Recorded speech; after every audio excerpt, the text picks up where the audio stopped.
It only takes working one shift to make a man want to uproot capitalism. This is Metropolis.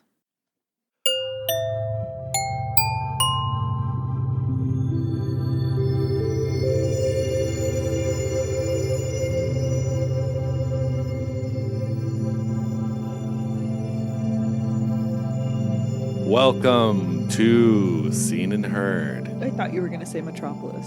Welcome to Metropolis.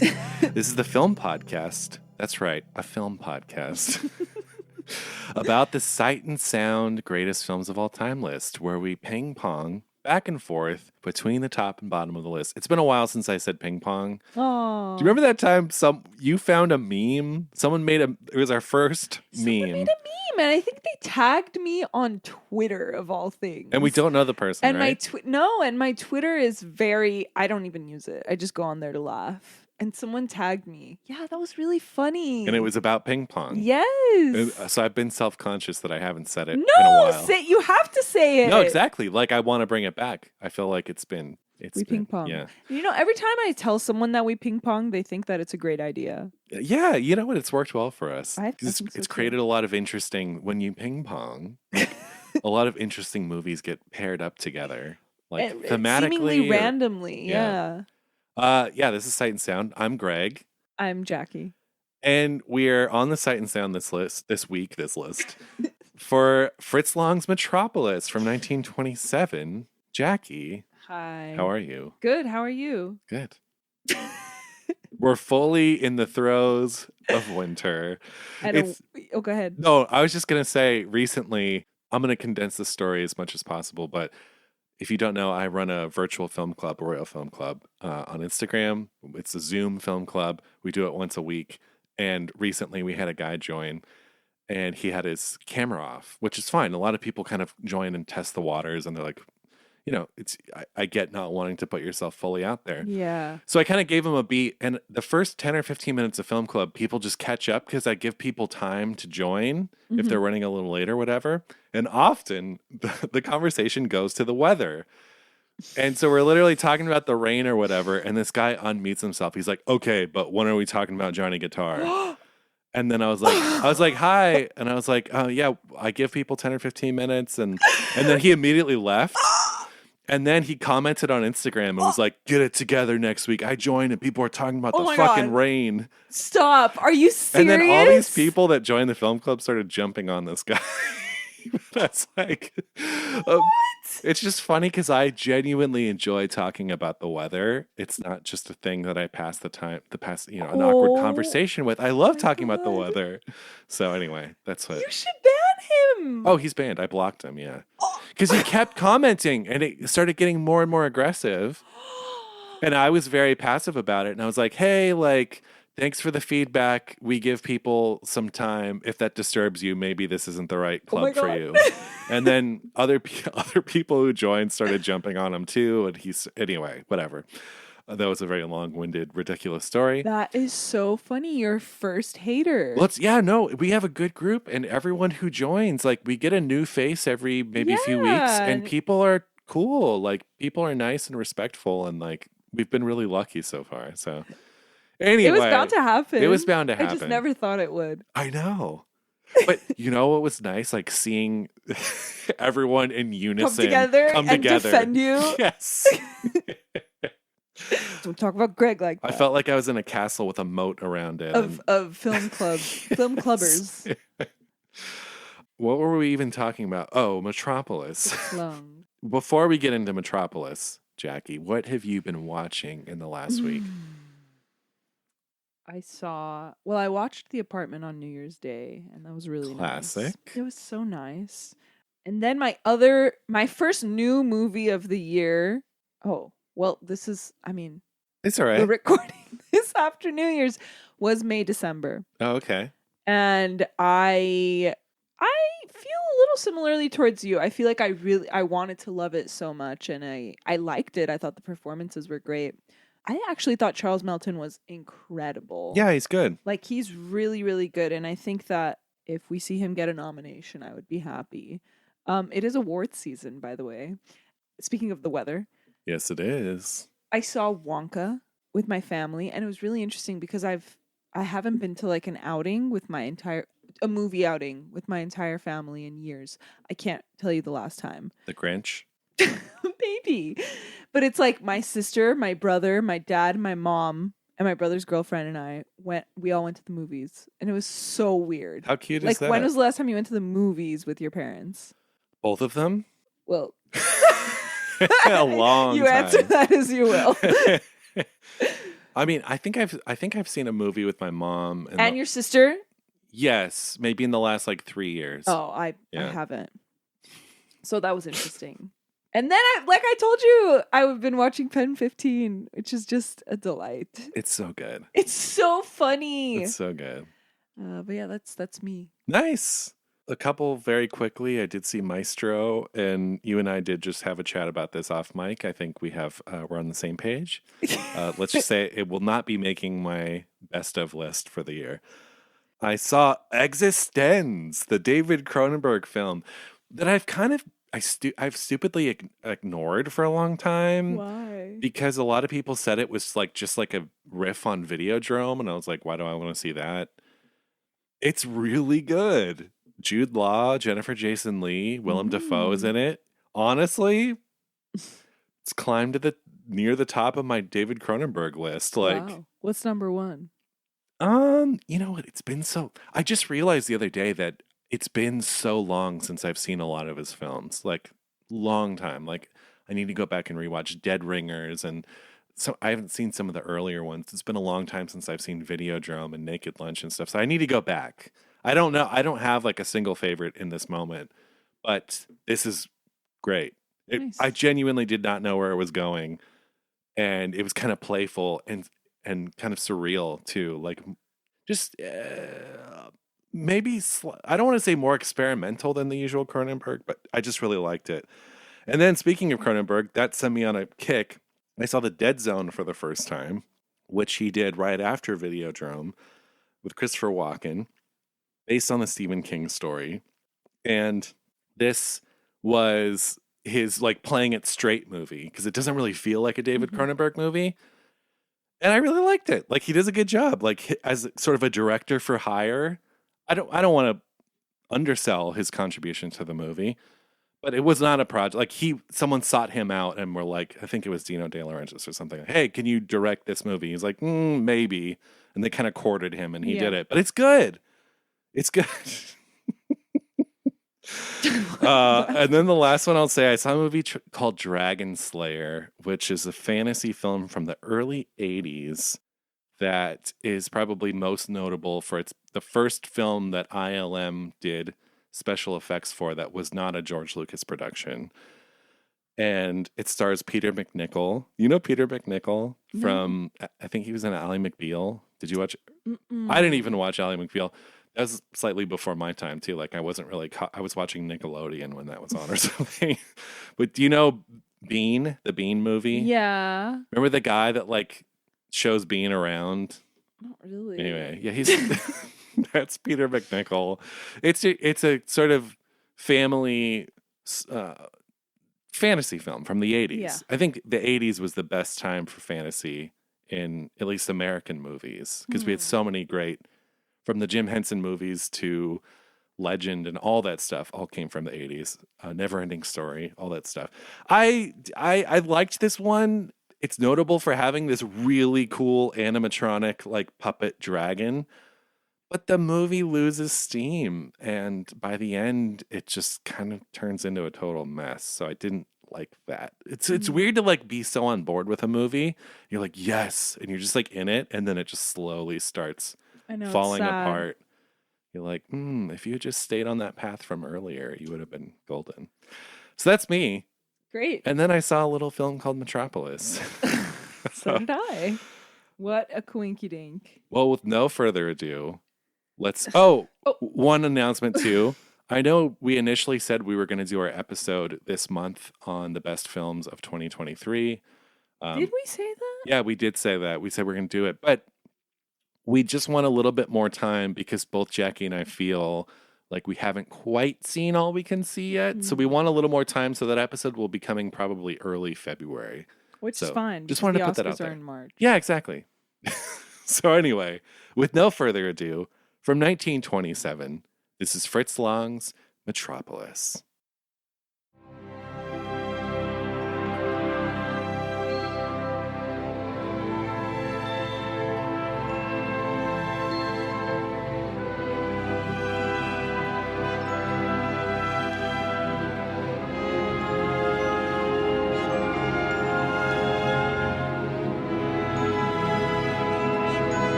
Metropolis was released in 1927. It was directed by Fritz Lang and co-written by Lang and Thea von Harbou. The script is based on a novel by von Harbou, which she wrote as a treatment for the film. Music by Gottfried Huppertz. Cinematography by Karl Freund, Gunther Rittau, and Walter Ruttmann. The futuristic cityscape known as Metropolis operates on the labor of the working class who live in the subterranean worker city, running the gigantic machines that power the city above. Metropolis is ruled by Jo Friedersen, while his son, Frieder, lives a careless, lavish existence at the Sun's Club. One day, a woman named Maria shows up to the club with some working-class children to show them how the rich live. Frieder is deeply moved and follows her to the underground. There, he witnesses the horrible working conditions, but is met with indifference by his father when he tries to report it. Frieder discovers Maria is a spiritual leader among the working class, and she preaches of a mediator who will bring them justice. Frieder claims to be that mediator, and the two fall in love. Meanwhile, his father wants to quell what he believes is a workers' rebellion and enlists the help of an inventor, Rotwang. Rotwang was in love with Friedersen's late wife and has created a robot which can replicate a person's likeness in order to resurrect her. Friedersen orders Rotwang to make the robot take on Maria's face in order to betray the workers who believe in her and break their spirits. Rotwang decides he will destroy Metropolis and Friedersen altogether, and the robot Maria goes on a lascivious bender, leading citizens of Metropolis to all manner of sin and driving young Frieder crazy. When Frieder finds this robot Maria enticing a crowd of workers to violence, he knows it is a fake. The workers abandon their machines, leading the workers' city to flood. The real Maria, having escaped Rotwang's lair, helps Frieder save the workers' children from the flood. In the city above, the workers believe that the witch Maria inadvertently killed their children, even though they're the ones that forgot them, and decide to burn her at the stake. However, they've got the wrong Maria, and the flames reveal the machine man instead. Meanwhile, the real Maria is being chased on the roof of the cathedral by Rotwang, who has gone crazy, thinking she is his lost love. Frieder defeats him and finally takes his place as the heart, which must be the mediator between brain and hands. So long movie! You did it, though. The film stars Bridget Helm as Maria, Alfred Abel as Jo Friedersen, and Gustav Froelich as Frieder. Lang was originally inspired to create Metropolis after seeing the New York City skyline for the first time in the year 1924.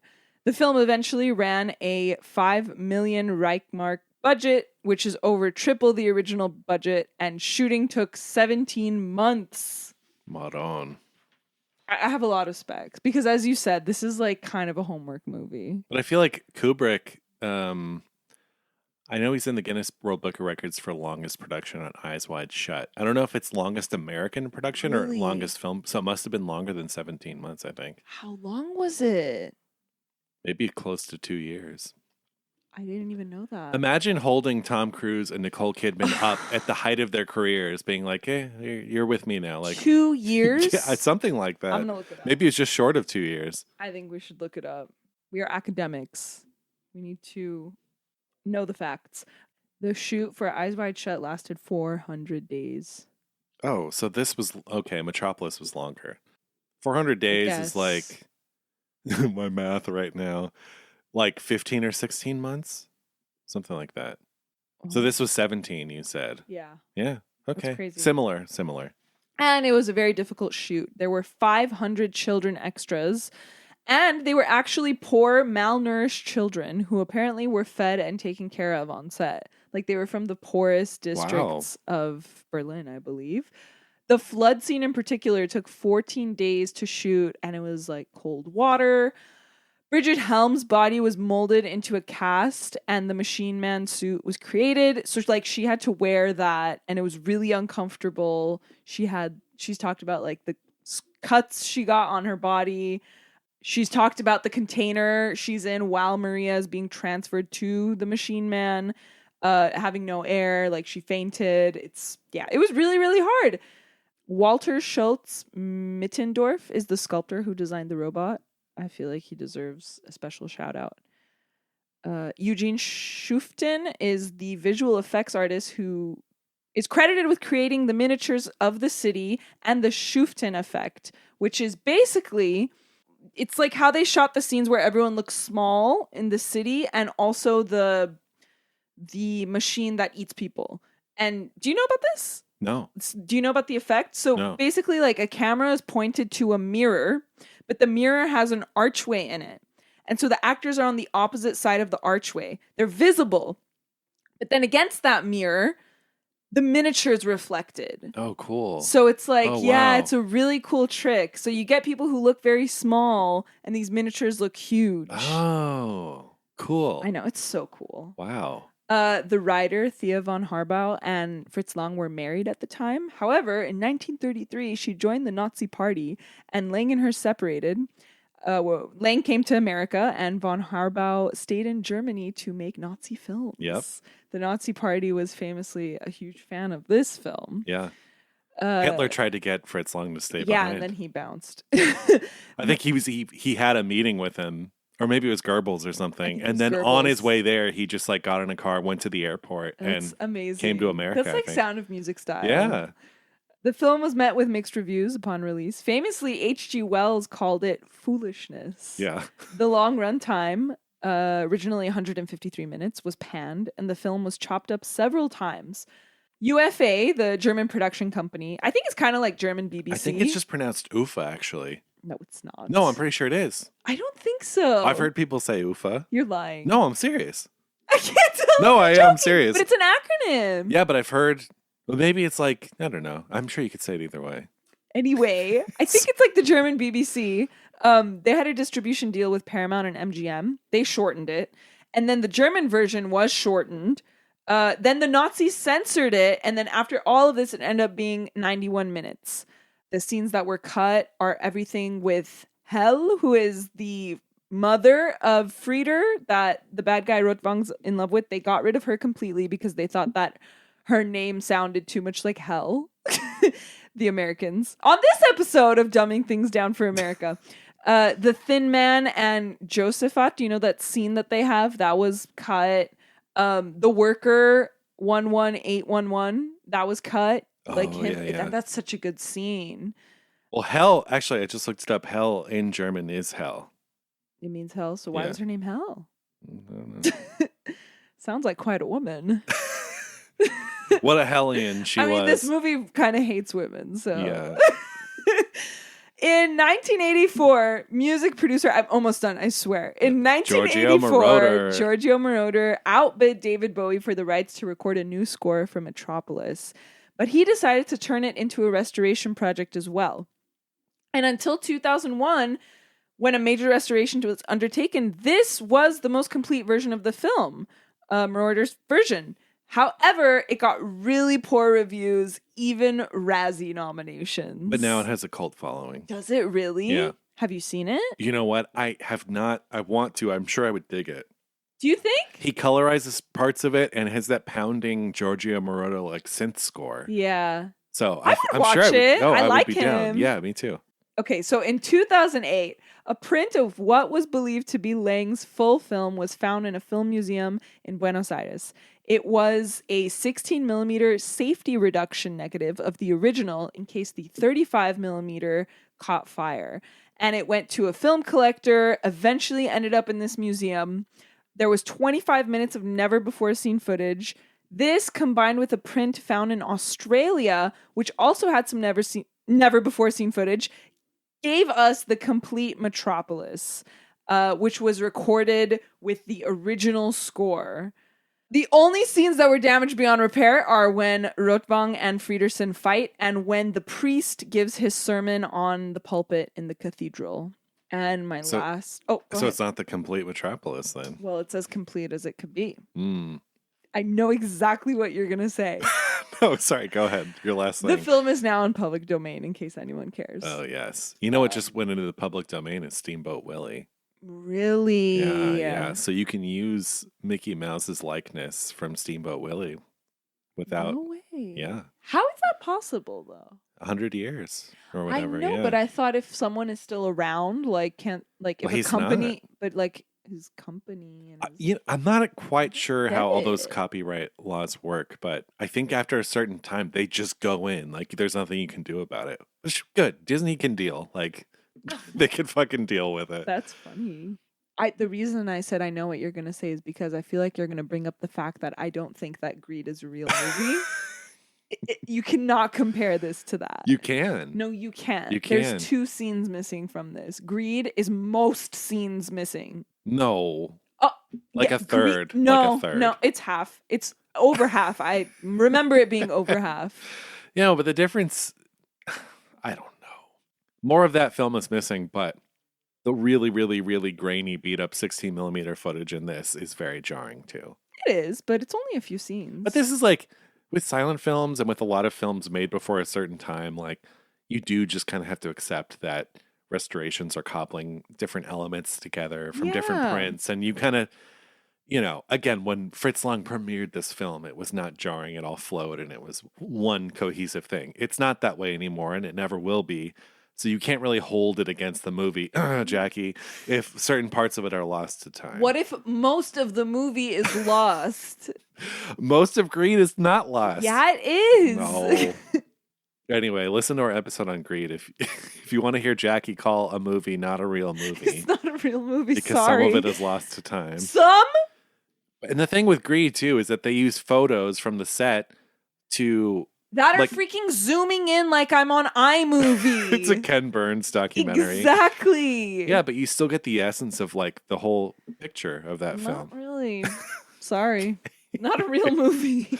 Not a real movie. I think we should throw in the towel with Greed. Like, I think we should just accept that it's a lost movie. No, I don't think so. I think it's a great film. Oh my word. That movie wasn't the lady in that also named Maria? The one who all maybe. her scenes are lost. Like it is just a picture of her. Maybe. I don't really remember. That was how many movies ago? Long time. Yeah, a long time. Why don't you start initial thoughts this time? I was trying to come up with initial thoughts for this and it was very hard. Did you have a similar feeling? Wait, was this your No. was this your first time This is my seeing it? second time seeing it. Okay. Both times I've seen it at home. Uh-huh. And I would absolutely love to see this in a theater. I think that sounds really, really fun. Who was talking to us? Someone was talking to me about seeing this in a theater, and it sounds really fun. Yeah, I mean, what can I say? This is movie magic in its purest form. It's a giant. It's handmade. I love watching it. But you know how I feel about silent films? And I feel the same with this one. It's like, except Joan of Arc, I would never choose to watch this movie. Like if I'm just gonna watch a movie at night, I would never say like I'm gonna watch Metropolis tonight. That's just how I am. I think that's just how I am with silent movies. I don't know why I'm like this. Yeah. I sound like a Philistine, but like Explain. Elaborate. I can't. I just don't know what it is. Maybe I just didn't watch enough of them when I was young. I mean, I didn't really either. You would sit and say like, okay, for tonight's movie, I'm watching Metropolis. I mean, I have. Have you? Yeah, this is not my first time. I think that Metropolis is Wizard of Oz for boys. That's my hot take. Okay. I really like it. Right. Now I'm like going back and forth. What are these initial thoughts, Jackie? These Clarify. initial thoughts are so weird. Bring it together. It's my feelings kind of remain the same about silent film. That's so I really like it. I really love studying it. I enjoy it. I love watching this movie. Would I ever say like, you know what, today I'm going to watch Metropolis? No. I love the image of like going to a video rental store and picking out a silent film, and there's a blurb on the cover from you, and it says in quotes, "Silent films are not real films." That is Jackie. not what I said at all. Silent films are amazing. I love watching them You know for the what first you time. do? For the first time. You're just talking about how you don't like them. I like picking them apart. I really do. They're 100% real movies. You said they are the purest movies. But you said outside of Joan of Arc, you wouldn't pull any off the shelf like for an evening's entertainment. I wouldn't. That's fair, and that's fair. That's totally your just prerogative. how I feel. Yeah, I don't watch them that often. I really like them. I mean, the good ones. I like the good ones. Yeah, I love discovering them. I love Right. watching them for the first time. But after I've seen one once, Hmm. I don't really feel the need to like watch it again. You mean you don't just have Caligari on constant rotation at your house? No. I feel like my feelings are going to change. I feel like, not that I'm very young, but I feel like young. once I'm older, my feelings will probably change. I just feel like I have so much to watch that when I watch a silent film, it's more for study. It's more for homework. Okay. You know what I mean? Yeah. I don't know. It Interesting. was a very long-winded initial thought. Hey, that's fine. So as you can see, I have a Metropolis poster It's so on my cute. wall. I love it. So let me say Is this. that like vintage or No, it's not. just Etsy standard? No, it's pre-Etsy. I've had that. Redbubble. No, it's pre-Redbubble. I've had that for Society 6. No, it's pre all those. I think I got it. There's a record store, or there was. I think it's gone now in the Bay Area called Rasputin Music. Oh, you know Rasputin. There was one. There used to be one in Fresno. I think they all closed. I think they're sad. all done. They're kaput. But I got that there in like probably 2008 or something. How do you know that? Because I just remember where I was in my life when I got that. Because I saw this for the first time. So normally I say I saw a film for the first time 10 years ago. I saw this film 15 to 20 years ago. It's probably just, I think I was in high school still. I might have just graduated. You know, big sci-fi fan, and it's an iconic film. It's still pretty revered in the sci-fi film genre. And so I saw it, and I remember this is when the complete Metropolis was brand new. So Kino Lorber had just put out a Blu-ray. Yeah. And so I just bought the Blu-ray. I'm like, good, I get to see like as complete as possible. 2008. Yeah, you're right. Okay, yeah. So that's when I first saw it. So I was in awe. The first time I saw this, I was beside myself too, because I think this was, 2008. I'd seen some Chaplin, and I'd seen actually. I don't know that I'd seen much silent stuff at that point. A little bit. I'd seen like Unchained Andalou and stuff Nice. in school. But this was still an early silent film for me. And a lot of those, like the Chaplin stuff and whatever, like they're a little... I'm watching my words carefully here. I'll just say that Metropolis is sort of more vivid than those films, especially I'm thinking of... It's expressionist, and it's... You know, I'm thinking of the scene where she's doing all the dancing, and there's all these cool double, triple it's incredible. exposures with eyes and dancing, and it blew my mind when I first saw it. And also, the score by Hupertz, incredible. It's so good. Incredible. It's beautiful. I need to say this is a great, great, great score. Agree. However, as that poster has hung on my wall for 15 plus years, I have not seen it in that time. See? Okay, so I'm not crazy.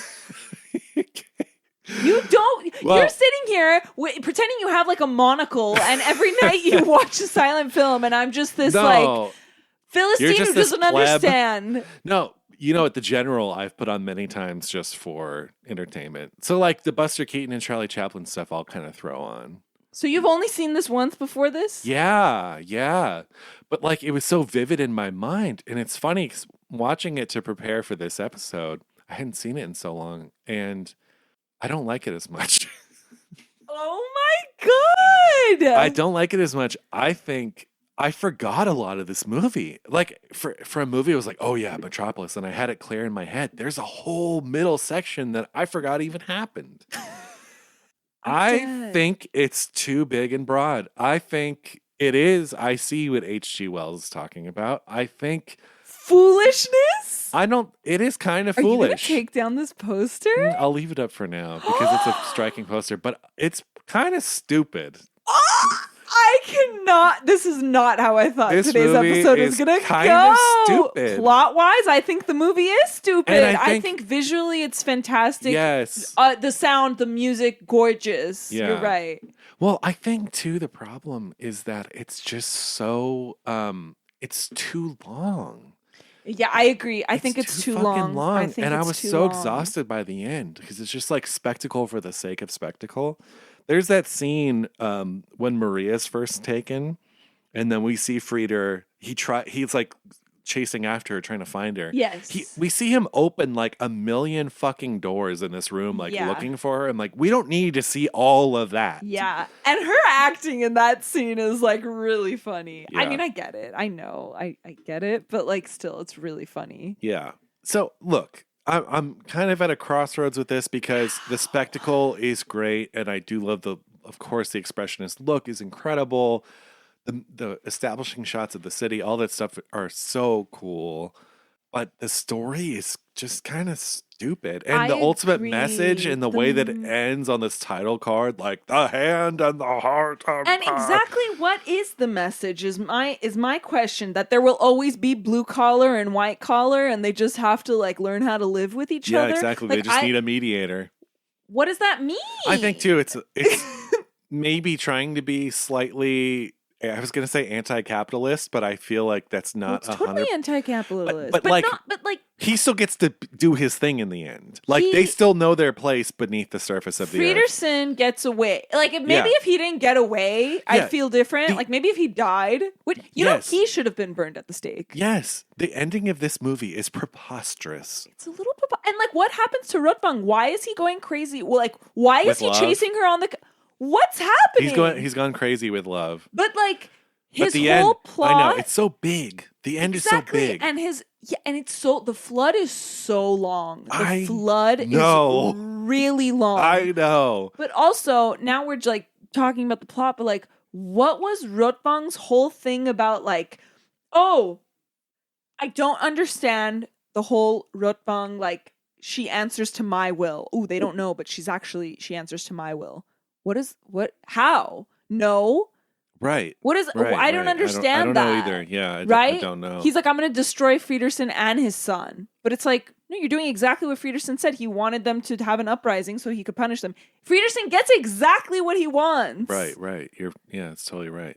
I think the plot is kind of, it's like very righteous and religious and it's misogynistic. It's like women can only be either like saints or complete corruptors. Animals. Yeah. Like, it's kind of crazy. And her name is Maria.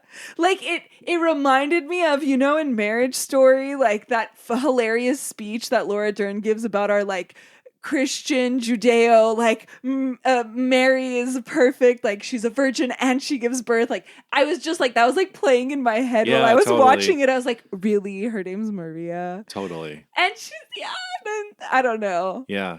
No, I completely agree. I mean, literally the writer is a Nazi. So she's a Nazi, exactly. You get some of that, you know, like you feel some of that energy in this movie. In what way? In the way you were saying, like this righteousness and just like this, it's just, you feel all of that kind of, it's baked into the movie. And I think it's kind of inescapable. Yeah. And it's like slap on some black eyeshadow and you got a villain. Like it's like really funny. Well, it is so interesting. Like, I don't. When he's in church and there's like the church, even though that scene is cut, it's lost, but he's like, oh, I wasn't scared of death, but now I am because I'm in love. Oh yeah. Yeah. It's just fucking, it's pretty ham-fisted. Although it's so hammy. Although I will say I want someone to like say goodbye to me in the way that he did, like touch my hand that way. Like I thought that was very romantic. I would love that. Well, it's important to know that in Fritz Lang's career, he was coming off like Die Nibelungen. So he had just done these epic fantasy films.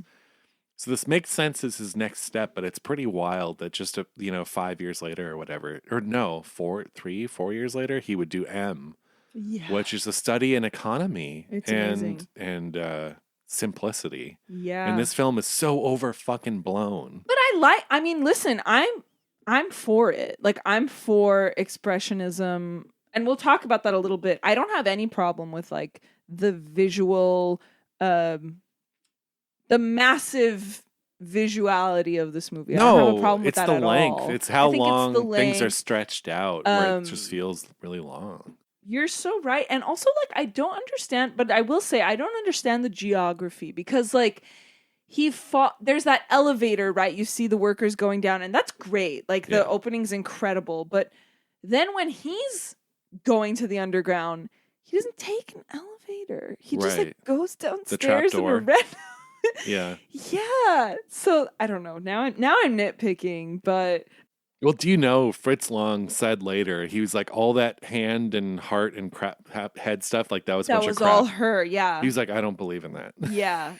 Yeah. I know, because even in the Babylon sequence, which I think is really cool, and I think it's Tower really of Babel. cool. Yeah. Yes, Tower of Babel. That it gets its own title card and its own little episode in the movie. I think that's super cool. Yeah. And even in that, like one of the title cards is like I think I wrote it down. But the hands that built the Tower of Babel knew nothing of the dream of the brain that had conceived it. Mm-hmm. So yeah, it's always like this thing of like, okay, there's always going to be the smarter person and then the people who are just laying bricks. Well, and who does that sound like? Yeah. It's kind of crazy. Yeah. But I mean, I don't know. Not to say if you enjoy this film, you're a Nazi. Not at all. No. I just like, I don't really think plot wise it has much going for it. No. And I'd forgotten the minutia of like Frieder being tailed by this guy who's reporting back to his dad. And it's also like, it's so finicky, that plot, and it could have just been cut up like crazy. Honestly, it was. I don't blame them for cutting the shit out of this movie. Now I actually want to watch the cut version. Yeah. Also, that thin man, he's not thin. Well, yeah. In what world is that man thin? He's tall and lanky. He's not lanky. He looks muscular. He's tall. Like he's credited as the thin man, and in my mind, because I'm reading it after, and it's like the thin man and Josephat, whatever. I'm like, who's the thin man? I looked him up, like, that guy? You're like, that's not William Powell. Exactly. That's a thin man. That's a thin man. Yeah. There's this movie, though, as ground zero for just, like, film grammar. Like, there's that scene with the thin man where he's tailing Frieder, and he's the newspaper. Oh, yeah, exactly. And he lowers the newspaper to spy on him and then lifts the newspaper back up. I'm like, I've seen that in so many movies, including Raiders of the Lost Ark. It's in so many. When I was watching it, I was like, this is probably the first time this is happening. Yeah, maybe and maybe not, because this is 1927. And I feel like sometimes I go out of my way on these silent episodes we do to point out that at this point, film was a thing for like 30 years already. Like cinema had been around for like basically 30 years. Yeah, but not like long narratives like this. I mean, Intolerance was 1916. Yeah, that one's crazy. That was 11 years before this. Wow. Yeah. So I don't know. I thought when I saw that shot with the newspaper, I was like, oh, maybe that's the first time. And then afterwards, I was like, oh, but I can't say for sure. I don't know. Well, that's the thought I had. And plus, what percentage of silent films are lost to time? Like over half, I think. Yeah. I think only I'm pulling this number out of a hat, but I think a third of silent films are the ones that are remaining. So like 2/3 are gone forever, which is crazy. Wait, speaking of, I'm sorry, I have to do this. I keep derailing it. Have you seen Dawson City Frozen Time? No. You have to see it. You have to see it. It's not a documentary per se, but it's a film made by the great Bill Morrison from a few years ago. And sorry, again, I'll make this as quick as possible.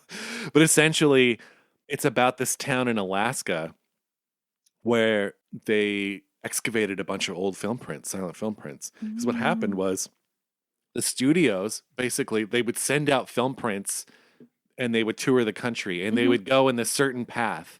And because Alaska, you know, the final frontier, it'd be the last stop. Right. And then they didn't want the film prints back because it would be too much of a burden to send them back. So they would keep them. Oh my God. And then so they had so many film prints that they would just, there was like a high school pool. They just threw all these prints in the pool. They buried prints.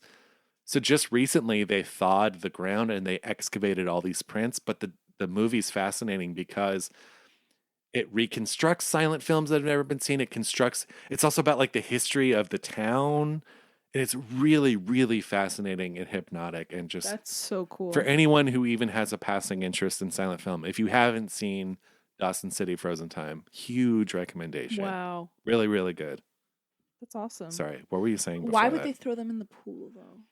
There was something about, like, maybe they were, like, burying the pool. They were, like, sealing the pool up. Oh. And so they just threw all the prints in there. It was something like that. I need to see it again, but Wow. it's really incredible, yeah. I feel like this episode is divided into us, like, talking about everything that's kind of crazy. And then we are going to talk about everything that's great. And on the crazy note, I thought it was really hilarious when they're like, when they find the kids, right? First of all, I think that's incredible. Having all those extras, like, that's incredible. Yeah. They're like kiss within the 500 children surrounding them, and they're like kissing, like, that's beautiful. But Temple when of they're Doom like, also. yes, oh my God, yes. But when they're like, where are your fathers and mothers? And then it cuts to the workers like dancing around a fire. Oh, yeah. That's hilarious to me. Like, I cracked up. They are debauched now. I cracked up. And then it happened again. Someone said when they're above in the city, someone said, like, why are all the lights out? And then it cuts again to the workers dancing around the fire. Yeah. And I was just cracking up. Yeah. Like, that's hilarious. That's film grammar, honestly. Yeah. But it was funny to me. Well, speaking of inspirations, how could you not think of Titanic also? Like during the flooding, and then also when they get to that gate and he's trying to get through the gate. I just thought when Maria is leading all of them. No, when Frieder gets to the gate and he's like trying to open it. Which It reminded me of gate? Leo. Yes. It's this gate at the top of the stairs. During the flood? It's during the flood, but where it's not flooding at that gate at that moment, but I still thought of Titanic. Yeah, totally. And then, like, obviously you see this in Blade Runner, like you see the sky and Poor Things. Poor Things, sure. Definitely Poor Things. Like, Yeah. even from the trailer of Poor Things, I was like, wow, that's Metropolis. Like the whole, like, the body being mind transferred, the like whatever she's in, the tube. Yeah, sure. No, I see that. No, 100%. Frankenstein also. Yeah. Nice one. Although that book was already written at this point. It was. What's more impressive, the lab in this movie or the lab in the 1931 Frankenstein?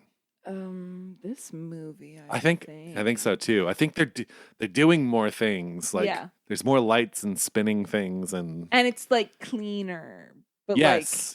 It's not sterile, you know? Yeah, because like the Frankenstein lab is kind of dingy. Old. This is futuristic. Musty. Apparently this is supposed to be set in 2026, but that's like not confirmed anywhere. Whoa, we're almost there. I Huh? don't know. It's so funny when you like see that. The best was like Back to the Future. Oh yeah. When we thought, what year was that? 2015. Yeah. Yeah. I'm So still waiting funny. for that hoverboard. I'm still waiting for people to start wearing two ties. I guess what they did to the shoes that self-tie, they made those. But there was something about like they released it, but then they didn't self-tie. And if you wanted them to self-tie, you had to wait another year and then you could buy a motor that was released So that would funny. do it or something. Wild. Okay, like I guess let's talk about all the good things now. Yeah, let's talk about the good things. There's 10 hours on the clocks. 10-hour days? 10-hour shifts. 10-hour shifts. Oh, 10 hours. 10-hour shifts. Jesus Christ. Yeah. And it only took one of those shifts for him to say, like, that's it. What kind of We're taking crazy it fucking down. job is that anyway? Oh my God. It's so funny. You know what that machine looks like? The one where he has to match the arrows. Do you know what jumpin' jackpot is at like arcades? Yes. The machine Oh my God. looks just like jumpin' jackpot. That's right. Oh my But no, God. I mean, there's like full on. I mean, I absolutely love the expressionism in this movie, this like formal weirdness. And it's a mixture of like architecture and art deco and sculpture, and it's creating fantasy. And this movie's just like so playful. And I love that about it. Yeah, like full on fantasy sequences. When he's doing that, when it's his shift, it turns into a clock. Like it kind of morphs into a clock. Yeah. The way the workers are just like moving mechanically before he imagines the whole cave of death. Apparently that's called the Temple of Moloch. Do you know about this? No, I don't. Apparently it's like from the Bible. Mm. It's like it's where like I don't know, it's like sacrificial. It's very Temple of Doomy actually. Yeah. But that's also with the Shuften effect. Yeah, like I love these sequences. I love his descent into like madness where he pictures her. I don't know if she is actually doing all those things or he's picturing her the dance, like Maria's dance. Right. Yeah. And the eyeballs, yeah, incredible. Well, see, everything you're mentioning is why I think I'm going to like the Giorgio Moroder one more because it's cut all the fat. I think it would lean into some of the probably. I think this movie's at its best, like you said, when it's being playful and kind of wild and almost surreal. Like it is so surreal. That's when it's at its best because I feel like this movie is bogged down by too much like logistical stuff and like you get to this point and you get here and you get here and then you follow him. I'm like, I don't fucking care. That's too much shit going on. Yeah. So yeah, I feel like I don't know. I really want to see that. Like version. I love the when it's also when he's like falling into his. I don't even know what you want to call it. Fit. He's having a fit. And the statues from church come to life. Oh, like yeah, death. Like that's really, really cool. The 7 deadly sins. 7 deadly sins and death coming to life. I think that's really, really cool. It's all on the nose. Slow walk. I know it's on the nose, but that's it like works. what it's going for. Yeah. It's not subtle at all. It's not subtle at all. Even compared to like, because silent films, a lot of people who don't really watch silent films think that they're really, really obvious, but there's so many that are subtle and nuanced. And stuff. So for this is actually like a pretty obvious movie. Oh yeah. I love how small they look in the city. Like when they're running in the city, I think that's incredible. Seeing the workers, I love when the dad has that piece of paper that is showing like the catacombs, but then over the piece of paper is you see the workers actually walking in the catacomb. It's like, I don't know, double exposure or something. Yeah, the Tower of Babel part is great. I love even the credits like going down for the workers. They're going down. I mean, not the credits, the like title cards. They're like moving down when it's talking about the workers, but then up when it's talking about the Sons Club. Yeah, yeah. I think that's really cool. And in that Sons Club, those women, like one of them's like fully not wearing a bra. And I was like, whoa. Yeah, it's Germany in the 20s. It was cool. It's like Weimar era. So I don't know. Like, I think, like I said, I think this is Wizard of Oz for boys. Yeah. I love that eternal garden, too. That garden is pretty oh, it's cool. The Sons Club. Yeah. The way he's running at the start. He's like, his face. Well, speaking of that, so yeah, I didn't know about this technique.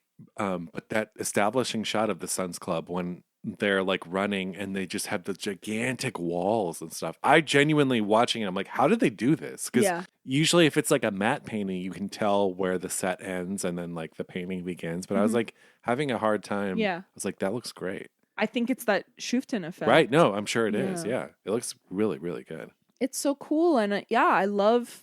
Even like there's a scene with Frieder where he's in bed. when he's going crazy? When he's going crazy and like, it's a subtle touch, but like he has these super art deco like lamps on the bedside table. Yeah, yeah. That are really cool. Yeah, I mean, everything. You said it. Blade Runner, Brazil, every fucking sci-fi movie after this, like, absolutely owes credit to Metropolis. I think that visually it's just fantastic, but yeah. It's funny, though.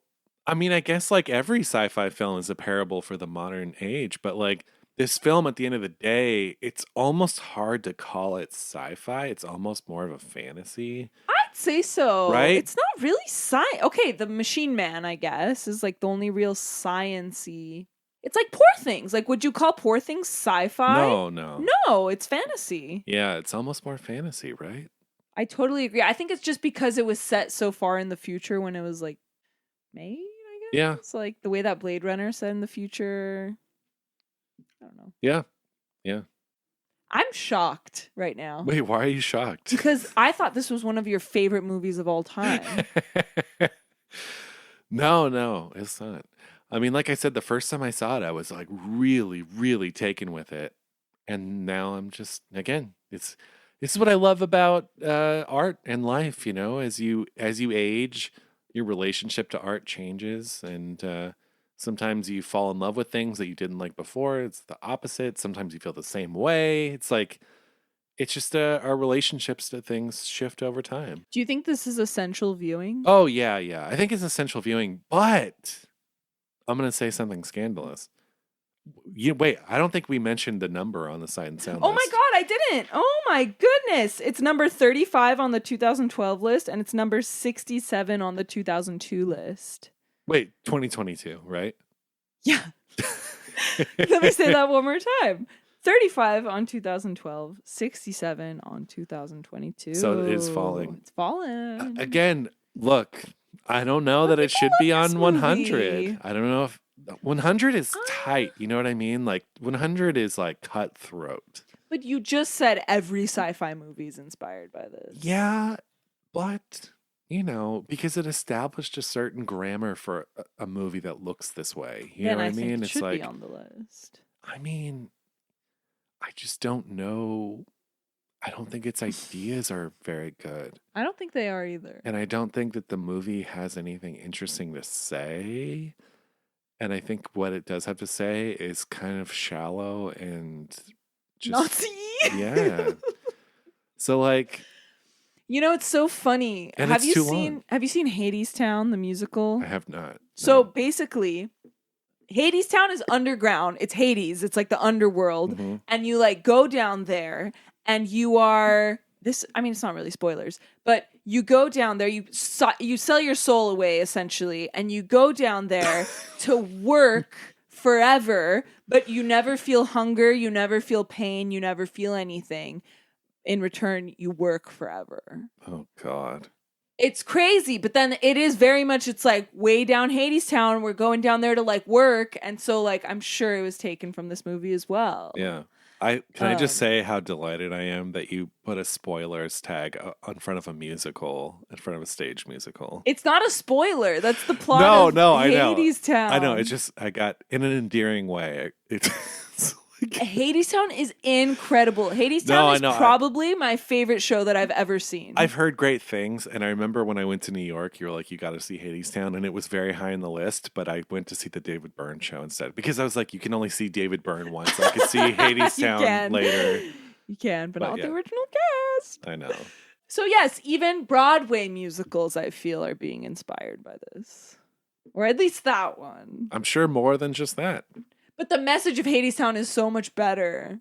Well, let me ask you this. You're talking about Wizard of Oz. Do you think the Wizard of Oz film from 10 years later was inspired by this at all?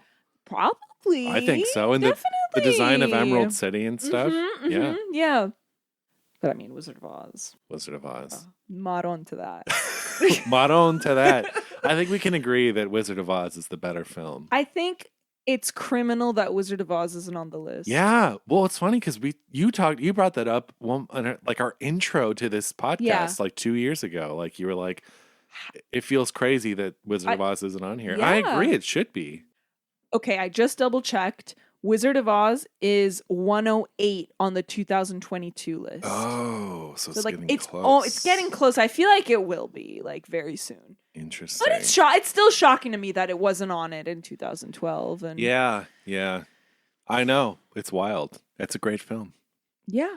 It's a great film. Should we do Sight and Sound? Let's do Sight and Sound. I think we're there. Yeah. What's your favorite sight? Okay, so mine's combined. Well, then I'll go first. I'll do my sight. Okay. My favorite sight, I have two. One of them, this is a cheat, of course, but it's like this first establishing shots of the city. All the miniature cars and trains. Come on. Do you like how the light comes on for the car as it's going down? The street light like comes on. Yes. So weird. I know, it's so I elaborate. love it. Beautiful. And also, my second one is just when the machine man is being burned at the stake, because it's the two things, right? It's like this shiny, glossy thing from the future, and burning at the stake, which you associate with like witchcraft and stuff from the Middle Ages. And so the That's juxtaposition so of those cool. two eras, I thought was like really cool. That's really cool. I never thought about it like that. I also think it's really funny that it's called the Machine Man, but it's like such a woman, you know?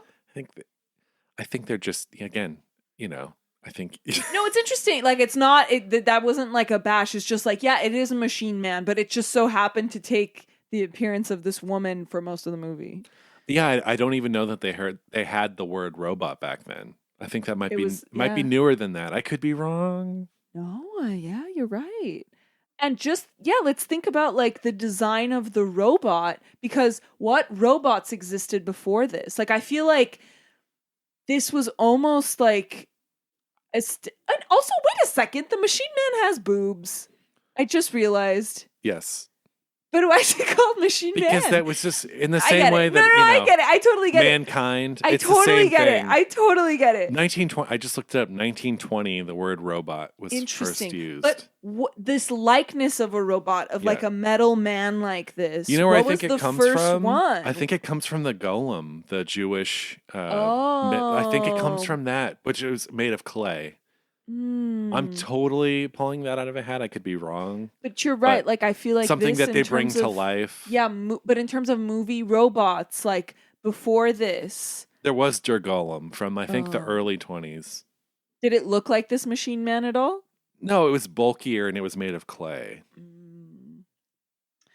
Well. From 1920. Yeah, it was from 1920. That looks nothing like this. But that's what I mean. I feel like this robot has been almost a standard for robots to come. I think you're right. Right? This kind of like metal and gold. I mean, even look at the fucking Star Wars. C-3PO. Yeah, that's what I'm saying. Yeah. And I didn't know that she was actually in the suit. Like, I didn't know it was the actress in the suit. That's pretty cool. It's really cool, actually. Yeah. And for that reason, my favorite sight and sound, it's combined, and it's the moment that the Machine Man comes to life. Because it's so magical. Like, it's the music, it's the way she slowly rises, and just knowing that there's a real human being inside that, and I don't know, it gave me like tingles. It's movie magic. Let's hear it.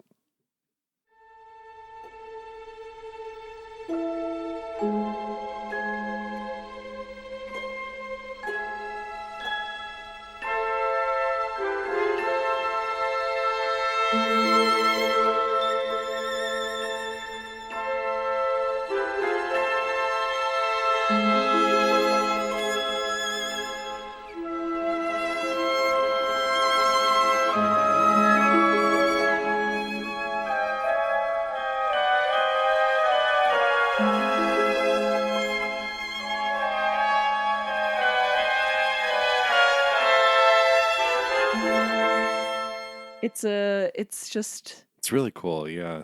It's candy for my eyes and ears. What a moment, too. I think it's such an iconic scene that everyone has seen, literally, because it shows up in clip shows and things. But like, still, when you watch the film, in the context of the film, like, it's always powerful. Yeah. Yeah. And I know there were so many sides to choose. Like, this movie's gorgeous, but we just had to go with that. Nice. I sign off on that. Thank you. For my sound, I mean, it's the incredible score for this. Is so good. We played the main theme at the top, so I'm not going to pick that, but there's the secondary theme that kind of plays. I don't know if it's like the theme of the underground, of like the uprising, but here's a little clip. It's kind of a flamboyant theme that I enjoy.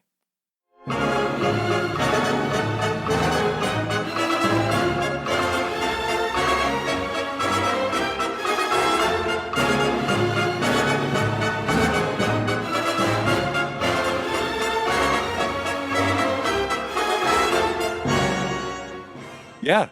Cool. Yeah, I just like it. It's fun. It's good stuff. And again, how special that we have the score for the film. Like, That's this so is important. The original score that they would play live. It's really important.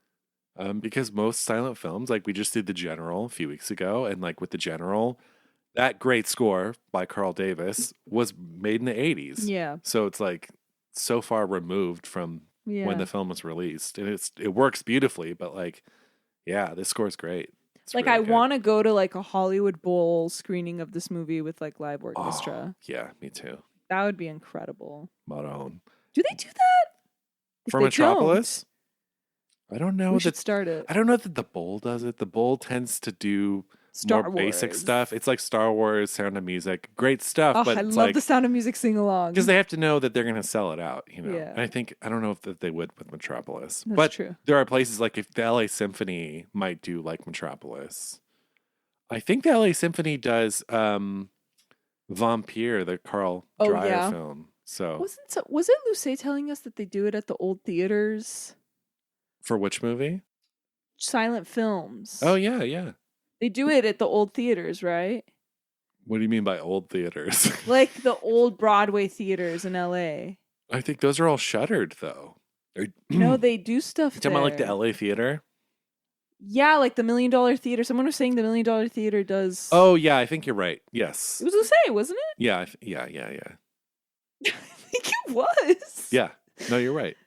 That I want to go to. Yeah.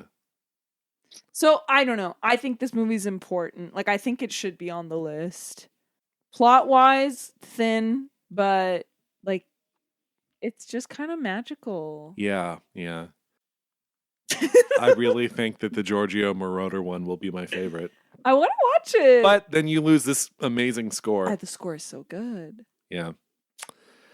Well, Pauline, and I Yeah. do have to say that when I read Pauline's review, I was like, yes. Pauline Kael said about the film, she starts off by saying H.G. Wells called this German silent quite the silliest film.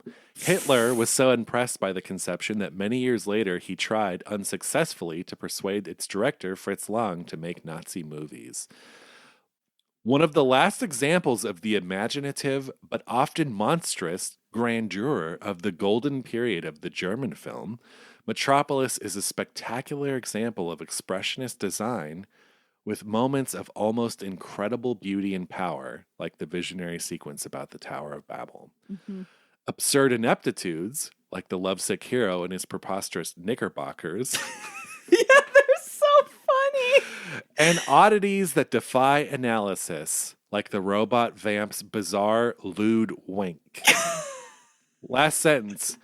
It's a wonderful, stupefying folly. I so agree. I'm like, yes, it is wonderful, it is stupefying, and it ultimately does not completely work.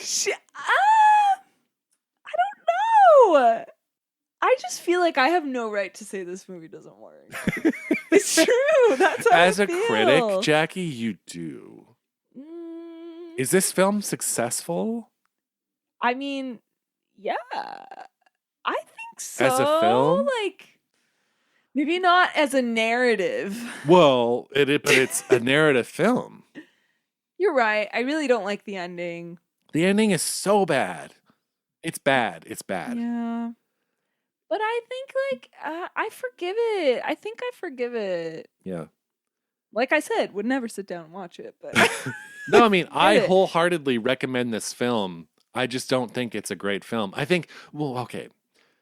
I think it has so many wonders Mhm. and it's so impressive to watch. And so much about it is so off the rails that it works really well. But Yeah. ultimately, as a whole, I don't think that it works. I don't think that it's Interesting. entirely successful. That's what I'll Interesting. say. One thing I forgot to mention that I love is when the worker that trades place with what's his name?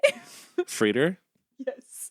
The worker that trades place with Frieder, when he's in the car and that woman like throws brochures at him and Oh, then yeah. it turns into this flood of brochures and he imagines what his life is going to be like as this rich guy. Yeah. I absolutely love that. No, those are the moments That's where what the I'm movie saying. really, the, like, really fantasy, works. Yes. delusional, crazy, expressionist sequences. Like, I love that. Yeah, this movie's a big swing. Yeah. Like, in all fairness to Fritz Lang. And it's interesting. I was just talking to my friend about this recently, Gary, about how Fritz Lang is known as this, like, great filmmaker, but really his big two are this and M. Yeah.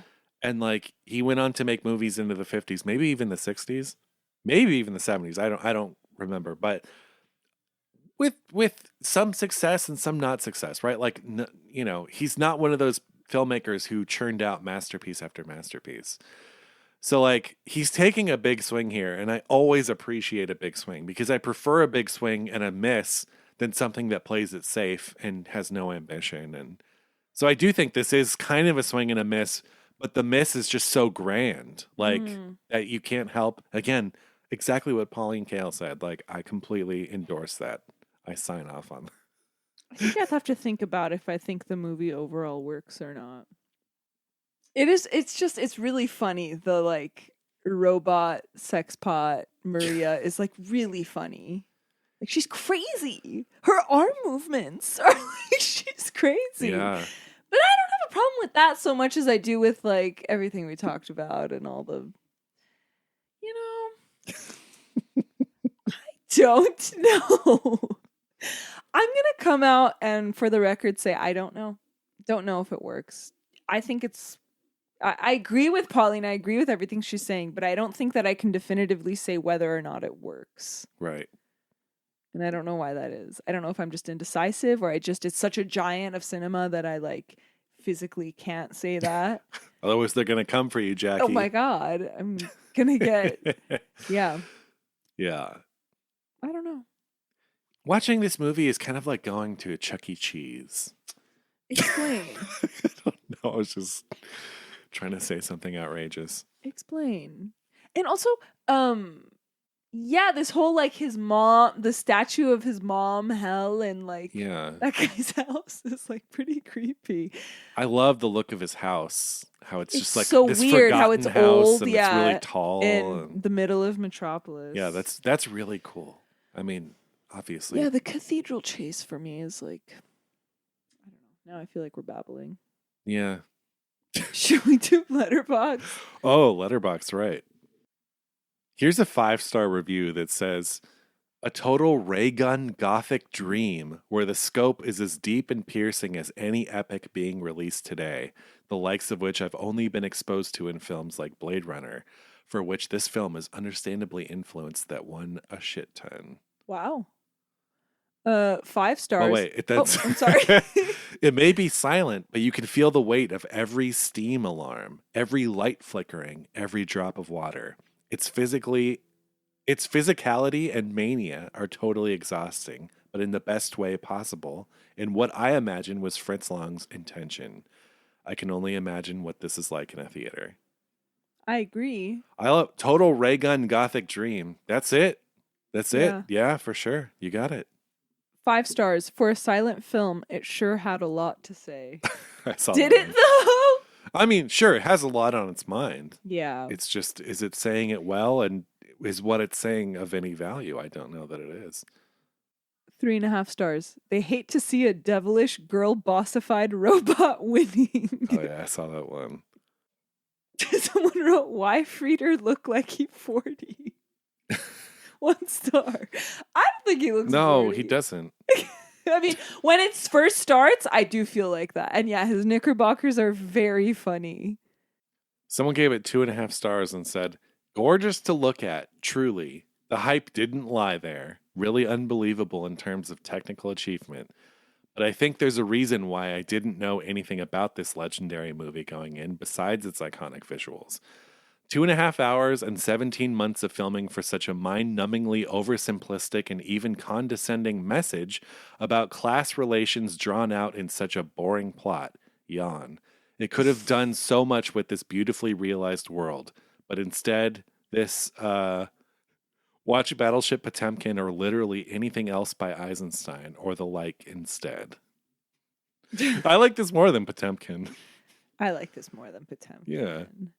That's like, I think I'm scared to ever go back and listen to our episode on that movie because it's like a good movie, but like, it's just such a homework movie. Yeah. It's like the ultimate homework movie. Ultimate. Someone wrote this 2.5 star review and it's quite long, but I like what they say about the ending. They're basically bashing like the theme of like classism and class commentary and how it's like really simplistic. And then they go on to say the ending makes this all more egregious, with Frieder serving as the mediator, the heart, between the head, his villainous father, and the hands, the people his father works to death. Come on, working class people who are being worked to death and forced to live underground. Join hands with your oppressor who just tried to drown your children and everything will be okay. Yeah. Truly a toothless ending. Yes. Toothless ending is funny. What the fuck is up with this ending? It's so bad. I know. Friederson needed to die. I think so too. And also, how did you guys forget your kids? That's my question. Why are you burning Maria? You're the ones that forgot your kids. Yes. Ugh. Totally. Mein Gott. That's all I have to say about that. Well, this was Metropolis. I wonder if this is a good movie to watch with babies. Do you think they'd like it? Or because there's no color, it'd be hard? No, I got to get... My kids are going to be used to black and white films because I'm just going to play them constantly. I mean, but like, I don't know. I'm just thinking I mean, like sure. The visuals. Yeah. I mean, I think a lot of silent films could be great for kids because they're always so... That's what they're relying on is the visuals to sell the story. So, but yes, this is a spectacular looking movie. It is. There's no debating that. So yeah, this was our interesting, I feel like we came to an interesting place here. We agree though. Yeah, we're on the same page of like, yeah, it's spectacular, but also what? Yeah. That's the log line. I agree. I don't know. But then there's some people, like I could totally see myself or someone being like, I don't care about any of that. I'm just so blown away. And because I feel like we've even come to that conclusion for certain films. Like we forgive certain films a lot. Right. A lot more than this. It's true. Maybe because of its stature. I don't know.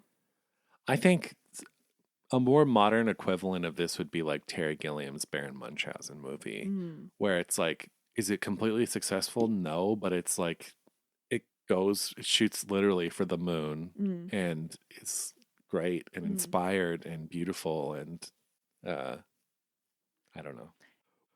Well, next week we'll be back here with a very exciting film full of tension and pulpiness and yes, I remembered what it was. Night of the Hunter. Ooh. Charles Laughton's sole directorial effort, Night of the Hunter, with Robert Mitchum. I'm excited. Which you have publicly stated on this podcast before that you thought it was meh. So I thought was corny.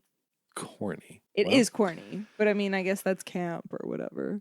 Okay. Anyway, so yeah, come back next week because we'll be doing Night of the Hunter and we're gonna, Jackie will see the light this time. So maybe I will.